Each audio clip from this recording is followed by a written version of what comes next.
adzale mtengo ndipo akatero kuno kuli umba wa anthu kuli nyanja ya munthu kuno ndikukhulupirira kuti mtsogoleri dziko lino akhaletu akuyankhula anthu amene ano ndi pakati pano mtsogoleri dziko lino kwa amene mukumvetsera MBC Radio 1 wanyamula ndithu fosholo ndithu kudzakumba pamene paja kukumba ndithu kutito ntchito yodzala mtengo umenewu ichitike mu tsiku la lero panoto ndikuyankhula pano ndithu mayi wa fuko lino Madam Monica Chakwera ali ndithu pambalipo kuonerera mwa chisoto wachiwiri kwa mtsogoleri wa dziko lino Dr. Michael Usi ndithu kuthirira mang'ombe iwotu okhalanso nduna imenetu imaona zachilengedwe kwa iwo ngitsa kuti anthu mdziko muno azidzala mitengo imene tikunena kuti mawa lino boma likhale likukhazikitsa nyengo ya chaka chino yodzala mitengo pamene mitengo yokwana 400 miliyoni akuyembekezeka kuti idzalidwe mu nyengo imeneyi. Anapempha ndithu PS kuchokeratu ku nduna umenewu kumayambiriro kuja kutito akhaletu akupempha mabungwe makampani anthu osiyanasiyana kuti tikangalike kudzala mitengo imeneyi pamenetu target ya dziko ndi imeneyo ndithu ndatchulayo 400 miliyoni tidzale komanso pachitumbuka amati kupwererera kuyang'anira mitengo imene inadzalidwe kale pamakhala mphukira malo ena oti ndithu zikufunika kuti mphukira zimenezi tizisamale nde ndithu kufunika kuti tikangalike aliyense kuonetsetsa kuti tikusamalira zachilengedwe. Timanena kuti chaka chino kwatentha kwambiri kudapo kuti madera ena amene akutentha sitimadziwa ngati otentha ngati kunzuzu kuno kumatentha ngati kuti ndithu uli kunsanje. Lero tikuyankhula kuno ku reply nkhalango imene ya Vipsha plantation inali nkhalango imodzi yoti ukamadutsa umamva ndithu chifunga ukamadutsa nthawi zonse mumakhala ndithu muli fog pa Chingerezi koma pakadali pano ukamadutsa yayi umakhala anthu kuononga nkhalango imeneyi nde amayenda abambo anyamata ndi atsikana mtsogoleri dziko lino pakali pano akudzala ndithu mtengo uja umene ndimanena kuti pali mwambo odzala mtengo ndipo mbalimu ndithu kugwira ndika shovel kukhala ngati ndithu kuwaka bwinobwino kuti ayi mtengo umenewu ukule usafe ndithu chifukwa ndimanena kuti imakhala mbiri zimene akuchita mtsogoleri dziko lino mtsiku la lero ndi mbiri anthu ndithu tikubwerazo tidzidzabwera ndithu dzaona mtengo umene kuti anadzala ndi mtsogoleri wa dziko lino Dr. Lazarus Makathe Chakwera ndipo kumawako mtsogoleri dziko lino anakayenderatu ndithu malo mtengo anayendera mtengo umenetu anadzala akuchoka kuona malo amene amadzala kamene amadzala mbande za mitengo akubwera kumeneko anayima ndithu kuti aone mtengo umene anadzala mtsogoleri woyamba wa dziko lino. Ndimanena kuti Vipsha plantation kuti itheke mtsogoleri woyamba anagwira ntchito yayikulu kwambiri chifukwa amati political will timamva kuti ngakhala akuluakulu amanena kuti amakhala patsogolo kuonetsetsatu kuti nkhalango imeneyi ikusamalidwa komanso anthu amati kuonetsetsa corporate social responsibility nthawi imene imayenda bwino anthu amalandira cholinga choti ayi anthu adzidziwa kuti nkhalangoyi yabwerera iwo. Ndikukhulupirira kuti nthawi zina titamatero amene kuchitira reply kumapangatu ntchito zosiyanasiyana tikunenatu corporate social responsibility ali ndi ligi ya volleyball komanso amakhala akuthandizira mipira yosiyanasiyana kuno kumzimba zonsezo zimathandizira kuti anthu azizindikira kuti nkhalangoyi ndi anthu si nkhalango yokha imene imafunika corporate social responsibility iyayi ngakhale ino amene mugwira ntchito zosiyanasiyana zina nthawi ina amene akuzunguliraniwo kumaona kangachepe ndithu anthu amenewa akukusamalirani kampani imeneyi koma nthawi zina kumangoti basi asiyena amenewo ayayi sizimakhala bwino ndi pakadali pano mtsogoleri dziko lino aloletsa chithunzi ndithu pamodzi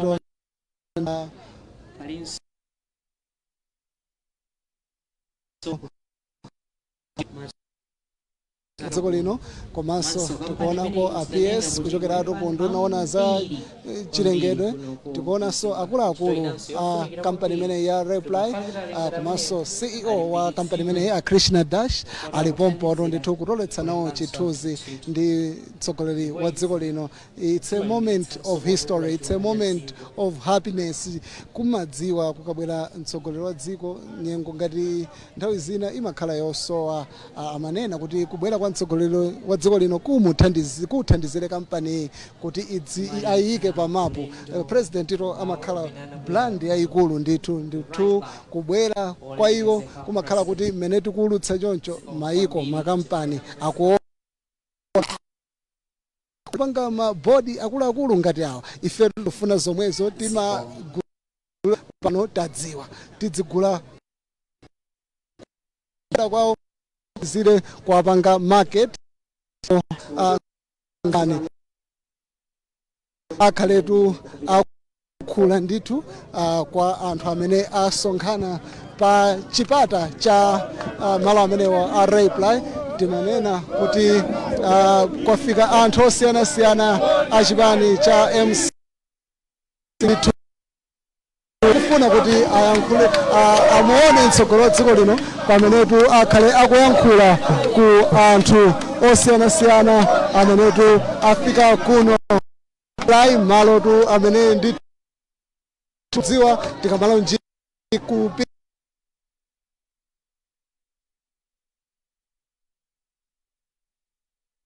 kudziwa kuti pa Reply ndi pamenepo. Kupatsireni kwa amene akuyendetsa mtsogoleri wa dziko lino akufuna kuti ayankhule ndi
nchindi zinu valongozi va chipani, valongozi va Reply na ntchito za boma zonse pokera nchindi zinu.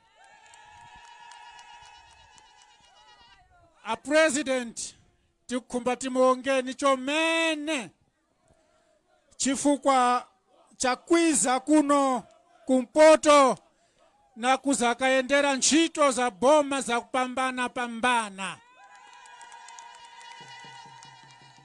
Kweni pambere nindayowoya makani ya kulairana namwe bwana. 1 minute a district chairman pakuti muli pano pa boma bwana vamulaireni.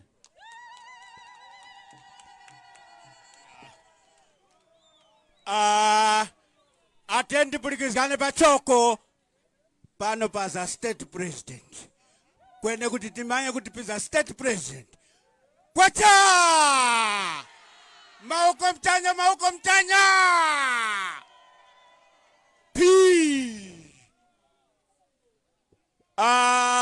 Bwana state president kuno mwafika nguboma kumzimba. Waka pakuti vanguti chingiriza ndimo mkuonera ngamba doko kwene nthene mwatondeka ngana kubeka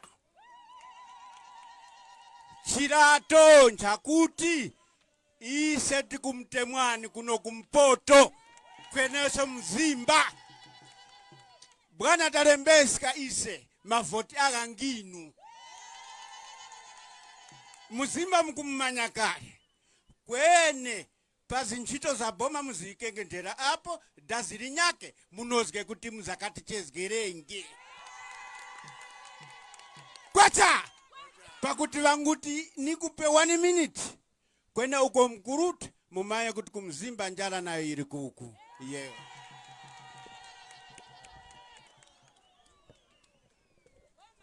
Bwana makani kakumulairani ni viwongo vya padera chifukwa cha mkondwesani kuti paso mwana munyake kuno kumpoto kuti kwamtumikire ninge ngati cabinet minister.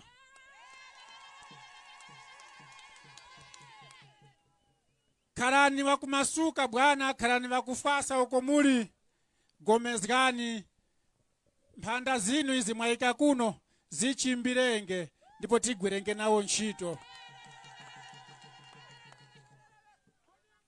Pempho likuru chomene a state president nili vapempha district chairman mwize after mwagwiragwira ntchito za boma muzakendere government. Muzakendere government bwana, ndipo muzakapange ungano wa government kuno kumzimba. A president muyende makora kweni mmani kuti kumulirani tamsowani mwapulika charity tamsowani. Thank you so much, Your Excellency. Muyende makora. Thank you.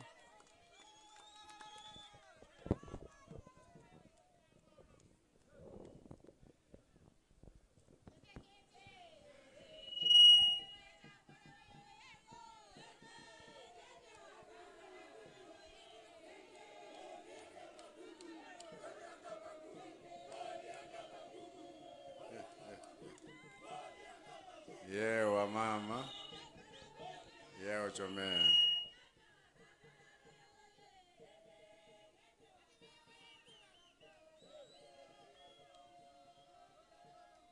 Ndiye naonera chitsanzo cha OB Gondwe, district chairman wa Malawi Congress Party kuno kuboma. Kwacha. Kwacha.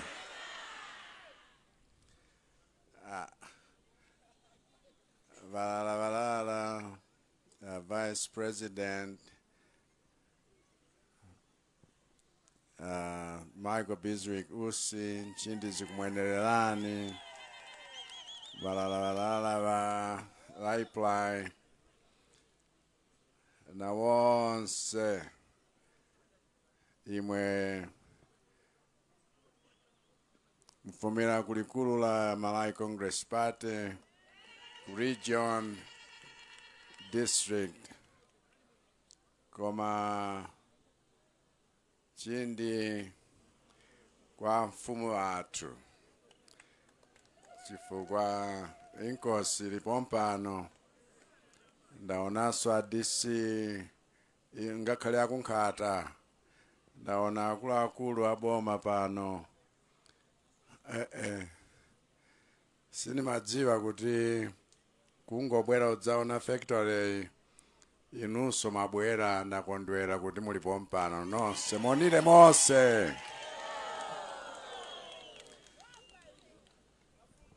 Apa ni mabyala mtengo akuti final sikasias kaya damva kuti kwatunku kasia kaya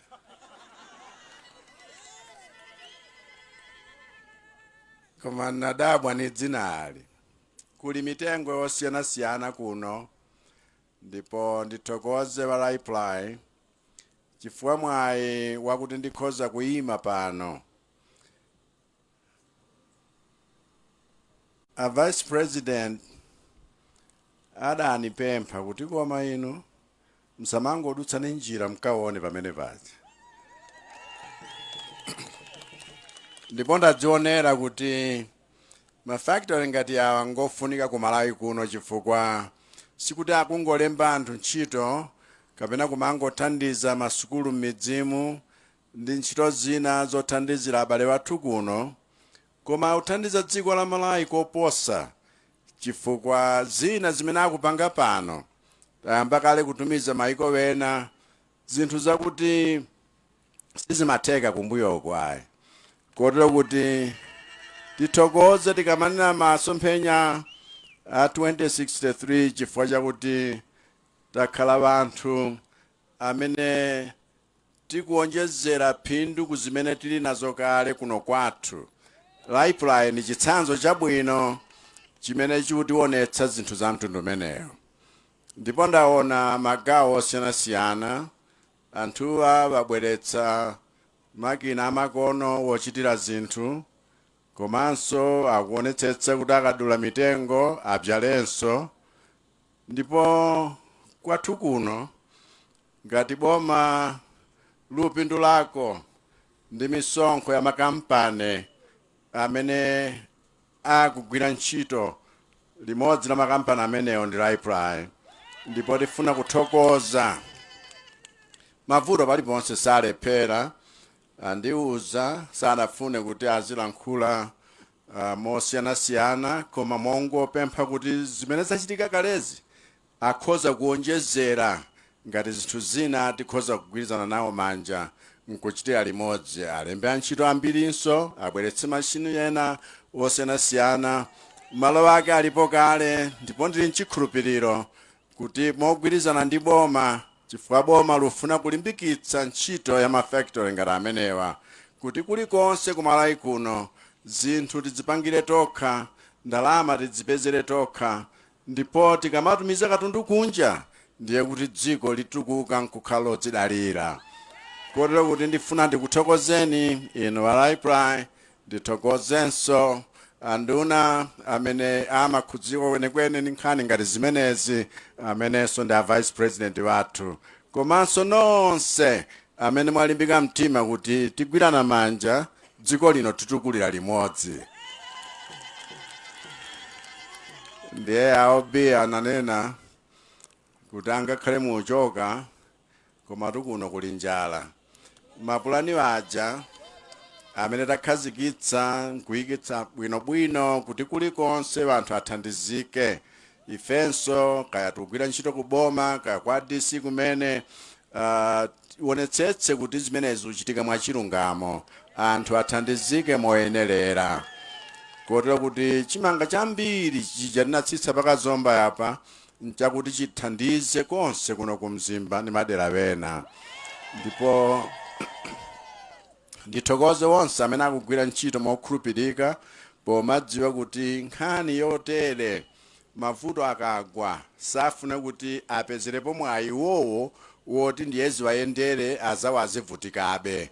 Tifuna tithandizane kuti tonse tikhale pamodzi ngakhale pa nthawi ya mavuto. Chifukwa timayimba nyimbo yathu ija kuti pa nkhondo ngakhale pa mtendere cholinga chathu nchimodzi, kukweza Malawi. Simomwemo nanga. Ambuye akudalitse nonse, mukhale bwino. Ndamva pempho lakuti tidzachite msonkhano wakuti ati wa government. Izi zoonera chitukuko izi zimene zinzaboma koma tidzachite za government. Koma ayi ndakumvani, ndipo pa nthawi yake zitheka. Ndikufunani zabwino zonse komanso madalitso Ambuye pa nthawi ya Christmas ikubwerayi. Zikomo kwambiri, zikomo.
ulendo wa kukhala uli ulendo